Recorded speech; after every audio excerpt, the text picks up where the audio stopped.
It's Em, here to talk about Lady in Waiting by Anne Glenconner.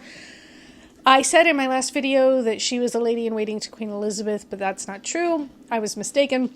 She was a lady in waiting to Princess Margaret, which arguably is more interesting because Princess Margaret was known to be quite the character. But this book, it fits my memoir biography square for my bingo, and also I just have an interest in royalty and history, so I picked it up out of pure interest as well. This is, I'm just going to call her Anne. This is Anne's life story, somewhat chronological, but also the chapters are thematic, I would say. So we start with her childhood, during the Second World War, growing up then, and then we go into like her family life and her schooling, and then her eventual romances. There was a guy she was supposed to marry, but he ended up dropping her for someone else, and she married Colin Glenconner. I guess his name was Tennant until he became Glenconner. So anyway, and then there's a lot about him. And I know I'm looking at this through a modern lens, an American lens, like a non-aristocratic lens. So the expectations are very different for a variety of reasons when it comes to relationships. Anne swears that they, at the end of the day, had a fantastic relationship, that at the very least, it sounds like they were friendly, if not, they were close to some degree, but this, man, if you're reading this in the modern day, you'd just be like, oh no, honey, leave him. Why are you putting up with this? But he has these tantrums, and not little tantrums. We're talking about the kinds of tantrums that get him thrown off of British Airways for life. He's erratic, he's explosive, he has all these mistresses. Not to spoil anything, but when he dies, he leaves everything to this kid on St. Lucia who had helped him, had become his companion, I guess, because apparently Colin was living mostly in the Caribbean, and Anne at that point was living mostly in England, and she would visit, but it's complicated. The book obviously covers it to more detail, but I was just reading it going, why are you putting up with this behavior from this man? And she explains it, or rationalizes it maybe. And I'm not here to judge. It sounds like it worked for her, or she made it work for her. But, and again, time, place, she didn't really have a lot of options for not making it work. And then there are chapters about her kids. They had 5 kids, and so she focuses on some difficulties with one that had OCD, but back then they weren't really able to diagnose that. That wasn't really a diagnosis, so he was just neurotic, I guess.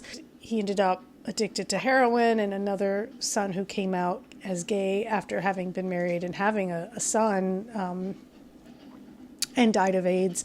So we go through a lot of that. And then, of course, there is the 30 years that she was lady in waiting to Princess Margaret. So that is also explored, obviously. Although I think a big chunk of the book focuses on the way, and this was probably just a big part of her life, but a big chunk of the book focuses on the fact that her husband, Colin, bought the island of Mystique and developed it into this kind of playground for the rich and famous and the royals. Princess Margaret had a house there. Colin gifted Princess Margaret some land as a wedding gift because Margaret married the photographer from their wedding.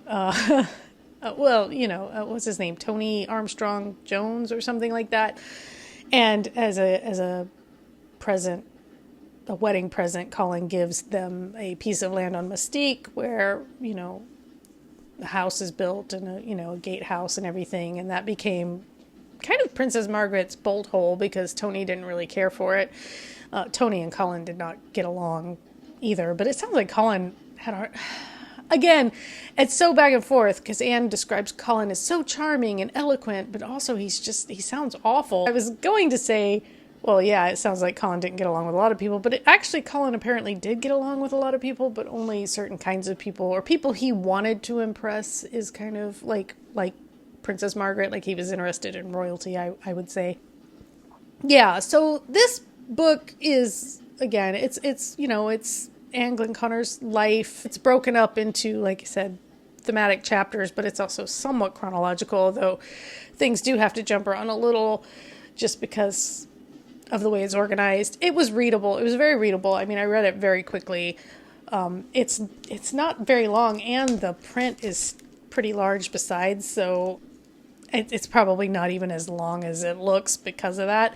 She's very circumspect. Like, I don't want to say she's surface level, but she's introspective as well as retrospective, but she's also very circumspect. Like, she talks about how Colin had these mistresses and affairs, again, like, but then she mentions very briefly that she also ended up finding companionship outside the marriage, but she doesn't mention who it was with or how long this like relationship lasted or anything like that. So, like I said, circumspect. Is there hot gossip here? Not really. It's probably not anything that we don't already know from other sources or from watching The Crown or whatever. But it was an interesting, like, she has had an interesting life, a life worth reading about, because, or at least I thought it was interesting, and maybe it's because I have an interest in that world and that time period. We're talking, about, she was born in 1932, she's going to be like 93 this year.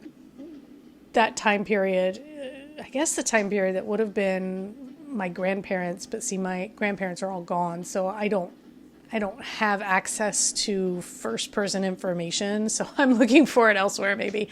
And also just an interest in like the aristocracy, the royals, things like that. Yeah, I don't know. She mentions, interactions with Queen Elizabeth a little bit. She was one of the ladies who got to hold Queen Elizabeth's like train from her, that long kind of ermine cloak at the coronation. So that was kind of cool. She goes into a lot of detail about prepping for the coronation, all the rehearsals and things like that. So yeah, I gave it 4 stars on Goodreads. I think it's like a 3.75. Like I said, it's very readable. I found it interesting. It was probably not for everybody. I think you would probably have to have a specific interest in this subject matter to care. But yeah, so that is Lady in Waiting by Anne Glenconner. And I just picked up The Philosopher's Flight by, it's either Tim or Tom. It's some very basic name. Tim Miller. I don't know. I needed a book with a yellow cover, and this book is got a mostly yellow cover. And also my husband read it, and he really liked it and was eager for me to try it. So I am reading that next. And my next video, though, will probably be about some of the stuff we've watched recently. So a viewing video, because I finally saw Sinners. Most of my family saw it in the cinema, but I needed them to vet it for me to make sure it was something I could tolerate, because I'm not a gore person. And yeah, no, it was fine. More than fine, but we'll talk about it in my next video. And until next time, take care.